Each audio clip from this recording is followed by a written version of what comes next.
मावळवीत विश्वाभास नवोदयला चंड अंबया जुनी विकास मावळवीत विश्वाभास. नमन हे 16व्या अध्यायामधलं जेव्हा इथं विश्वाचा आणि अबद्धरूपी कमळाचा विचार करायचा आहे. एक आहे मावळवीत विश्वाभास, विश्व शब्द आला आहे त्याच्यामध्ये. आता विश्वात्मके तेव्हा विश्व म्हणजे जग, त्याला विश्व असं म्हणत असतात. त्याचा बाध करतात आणि अद्वैतरूपी कमलाचा विकास करतात. आणि कोणाच्या प्रांतात हे उद्या गुरुची गरज कोणाला असते? साधकाला. विषय पामराला कशाची गरज असते? विषयाची गरज असते. पामराला कोणत्या विषयाची गरज असते? पैसा मिळवायचा, पण कसा मिळवायचा? पामर पैसा कसा मिळवतो? आणि विषय पैसा कसा मिळवतो? जोडून या धड. ज्याला पैसा मिळवण्याची गरजच नाही, साधक वर्ग. इथे काय आता तुम्ही किती जरी 4 वर्ष शिकले, ज्ञानेश्वरी पाठ केली, गाताय पाठ केला, तर 50,000ची नोकरी कोण देतो का? याला विषयाची काय नाही का? शिकणाराला काय नाही, मग पगार नाही. शिकणाऱ्याला काय नाही, निष्काम सेवा, उपासक म्हणायचं. काय म्हणायचं? आणि ज्याचं कर्तव्य संपलं त्याला काय म्हणायचं? आपला त्याला कसे कृतकृत्य संपलं की. चांगला विचार आहे याच्यामध्ये. तेव्हा कशाकरता कोणाला गरज आहे? अद्वैताब्जनी विकास बंधू. अद्वैत आहे वेदांत शास्त्राचा सिद्धांत आहे. एकमेव द्वितीयम. आता हे काही पट्ट कोणाला शक्य आहे काही? मग भाष्य याची वाट काय? त्याच्याकरता कोणता वाद सांगितला? मग विवर्तवाद. हे सगळे विचाराचे प्रश्न आहे.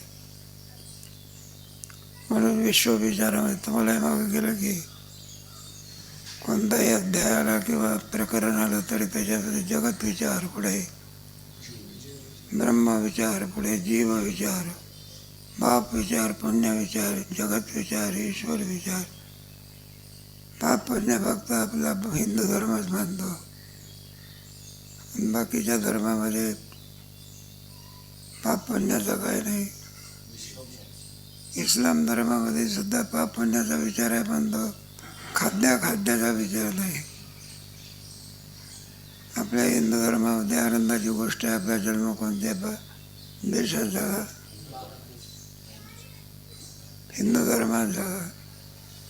आणि हिंदू धर्मात जर आपला जन्म झाला नसता, कोणत्याही धर्मात जर गेला असता, आवडीनं मांस खाल्लं असतं. मुसलमान लोक काय खातात? बरं झालं आपण त्या धर्मात जन्माला आलो.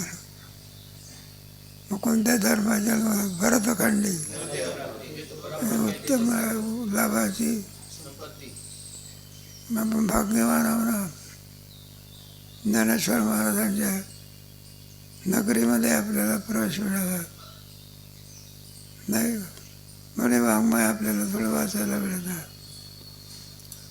मग विश्व आभास म्हटलं की त्याच्यामध्ये आभासाचा की आभास म्हणजे मिथ्या. जगत हे भास आहे. भास आहे म्हणजे हे पहा, एखाद्या आरशामध्ये प्रतिबिंब पडतं, ते प्रतिबिंब खरं आहे का भास आहे? त्याप्रमाणे जगत सुद्धा कसं आहे? आभास स्तंभशा बुद्धी असं म्हटलेलं आहे. त्याच्या ठिकाणी आपली सत्यत्व बुद्धी होते. थोडा अधिक विचार असतो. विचार सागर विश्वविचारामध्ये दर्शनकार लोक, त्या दर्शनकारामध्ये आस्तिक दर्शनकार, नास्तिक दर्शनकार, प्रत्येकाची मत एक आहे का भिन्न भिन्न मत आहे? मग कोणाची जगताच्या बाबतीमध्ये कोणाचा कसा विचार, कोणाचा कसा विचार. सांख्य दर्शनकारामध्ये प्रकृतीचं कार्य मानतात जगत. परिणामवाद, प्रकृतीचा परिणाम काय आहे? आणि ती कशी आहे? जड स्वरूप आहे. पण जगत हे किम स्वरूप आहे? जड स्वरूप मानत असतात. तुमचे नैयायिक लोक परमाणुवाद, त्याला आरंभवाद असं म्हणतात. जगत हे कोणाचं कार्य आहे? परमाणूचं. आणि परमाणू हे कोणाचे? भूताचे म्हणजे मसनातल्या नव्हे, पंचमहाभूताचे. परमाणू केवढा असतो? एवढा पडला असतो का? मग केवढा असतो? केवढा असतो म्हटलं? एक लहान मुलाचा केस घ्यायचा आणि त्याचे किती भाग करायचे? बालाग्र शतभाग, 100 भाग. पुन्हा एक भाग घ्यायचा, पुन्हा त्याचे किती करायचे? आणि जेवढा भाग राहील त्याला परमाणू. त्या परमाणूचं हे जगत आहे असं. त्याला म्हणता आरंभवाद. कोणाचा? आणि वेदांताचा कोणता वाद आहे? विवर्तवाद. हे जगत काय आहे? विवर्त आहे. मुळात त्याचा पहिला वाद आहे अजातवाद. दुसरा अजातवाद पटत नाही म्हणून कोणता वाद? आज विवर्तवाद हे पटत नसेल मग परिणामवाद आहे. मायेचा परिणाम काय आहे? जगत आहे. माये सगळे जगत सत्य मानून बसलेले आहे. वेदांत शास्त्रामध्ये मावळवीत भास म्हणजे एखादा मनुष्य नाही का रस्त्याने चाललेला आहे, त्याला वाटायला लागलं रात सायंकाळची वेळ आहे आणि दोरीवरती सर्पाचा काय होतं? पुढे गेला बरं का, हो म्हणला तिकडून चाला की इकडून जाऊ नका, सर्प आहे म्हणायला लागले. इकडून या रस्त्याने जा. त्याजवळ बॅटरी होती, काय होती? आणि त्याने माझ्या बॅटरीने पाठवलं तर काही नाही, दोरी होती का? म्हणलं का तुम्ही तर म्हणता सर्प होता. म्हणलं तो सर्प खरा भास आहे. खरा जर सर्प असता तर दोरीच्या ज्ञानाने सर्प गेला असतं का? म्हणजे आरती भासला त्या आरती तो खरा आहे का? मग मिथ्या आहे. तसं जगत सुद्धा कसं आहे? ब्रह्मज्ञानाने जगताचा काय होतो? म्हणजे जगत सत्य नसून काय आहे? आम्हाला मिथ्या आहे तर आम्हाला सत्य भासते कसं? मुळामध्ये कसं आहे? म्हणजे सत्य का? अनन्याध्यास म्हणतो त्याला.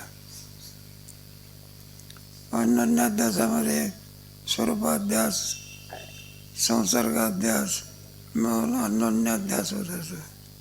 स्वरूपाध्यासामध्ये पदार्थ निर्माण होत असतो आणि त्या पदार्थाच्या ठिकाणी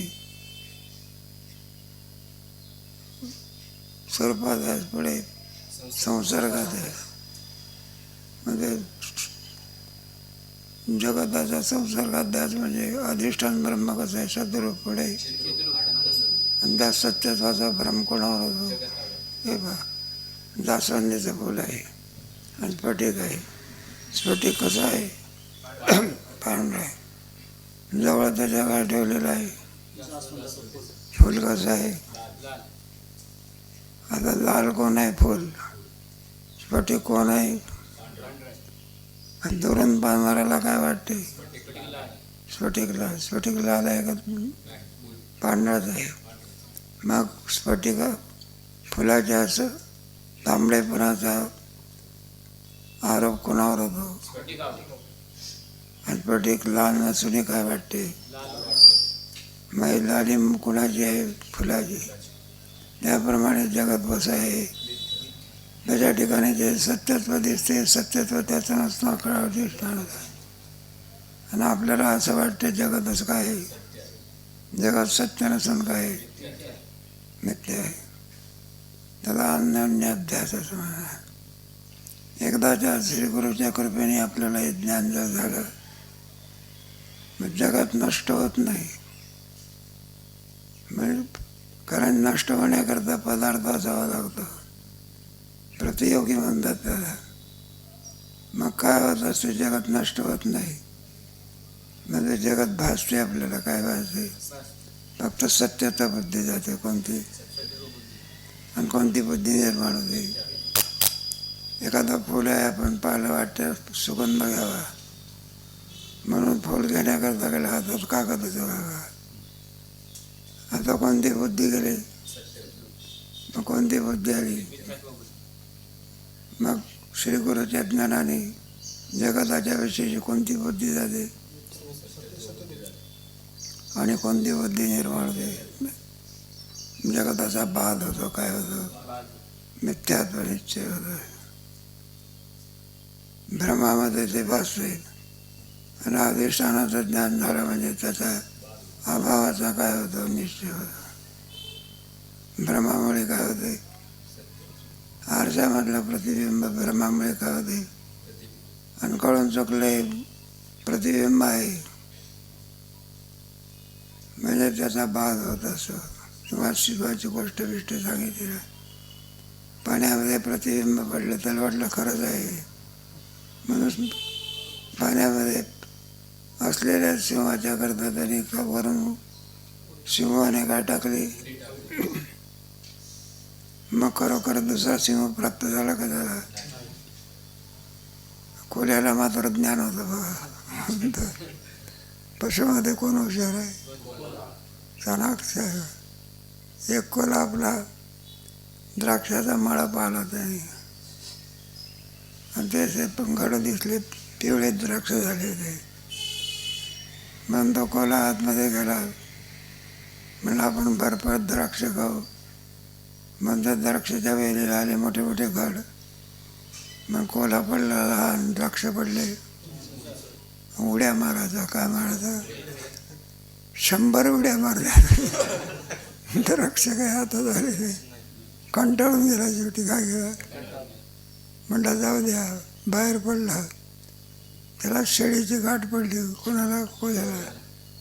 म्हणलं काय कोले दादा तुम्ही कुठं गेला होता, म्हणलं द्राक्षाच्या मळ्यात होते. म्हणलं मग भरपूर द्राक्ष खाल्ले असाल तुम्ही. नाही म्हणलं ते आंबट होते. आंबट होते, खायला भेटले नाही. जाऊ द्या, कशा करता. तेव्हा जगात हे सत्य नसून काय. एकदा का श्रीकृष्ण देव गुरुच्याकडून आपल्याला अधिष्ठानाचं ज्ञान झालं, दोरीचं ज्ञान झाल्यानंतर सर्पाचा काय होतो, तसं अधिष्ठानाचं ज्ञान झालं म्हणजे जगताचा काय होतो. यालाच म्हणायचं मावळ भीत विश्वाभास.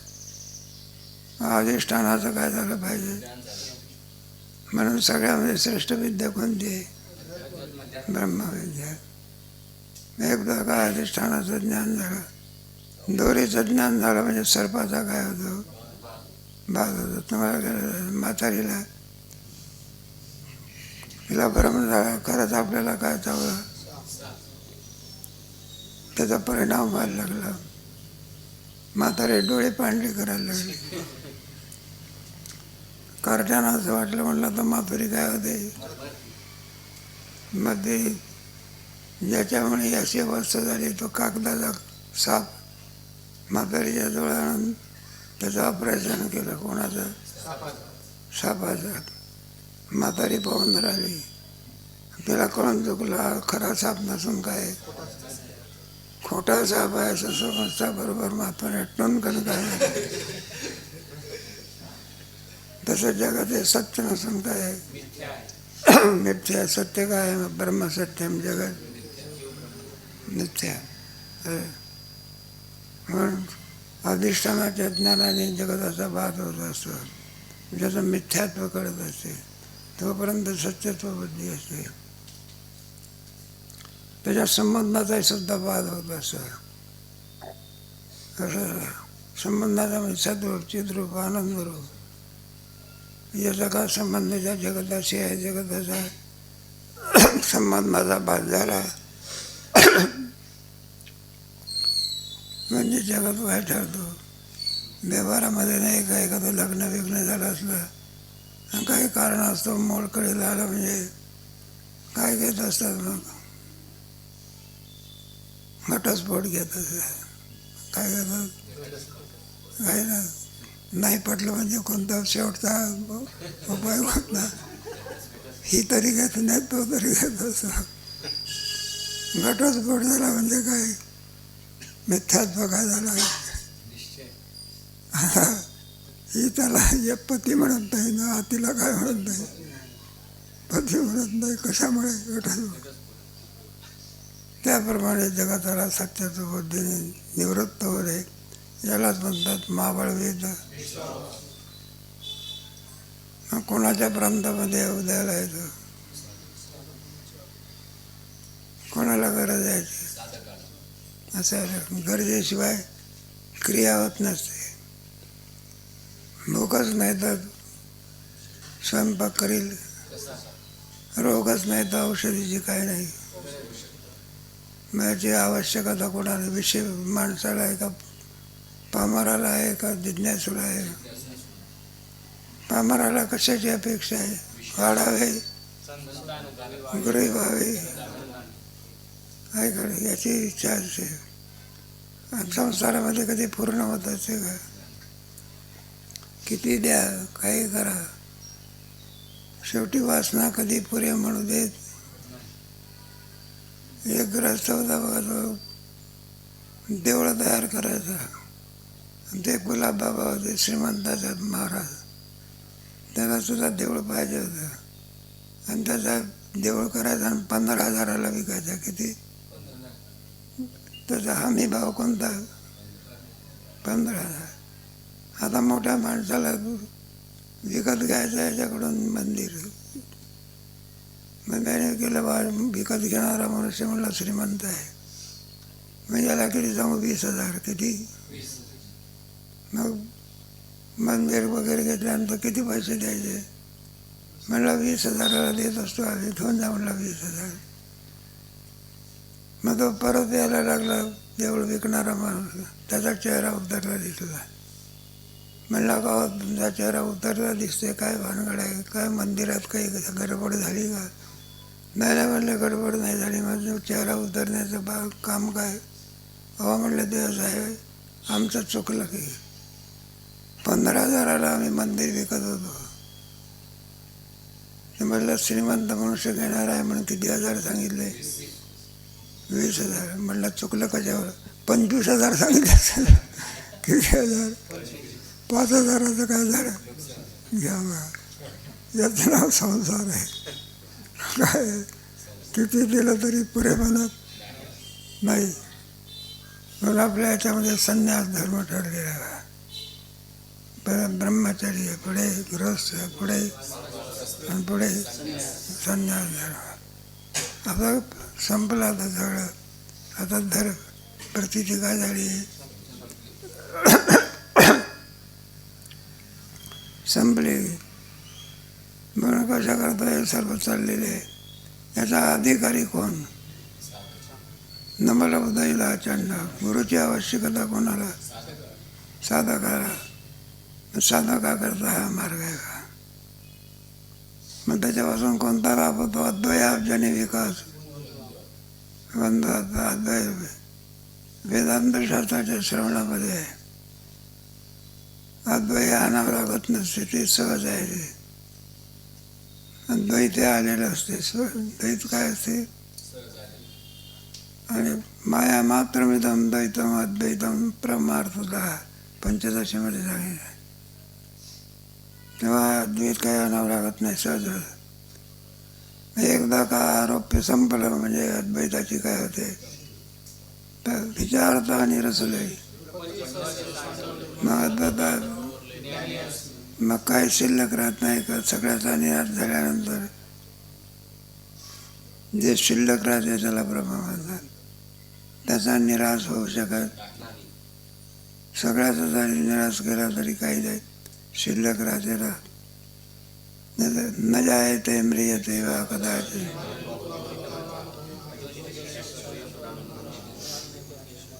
त्याचा निराश होऊ शकत.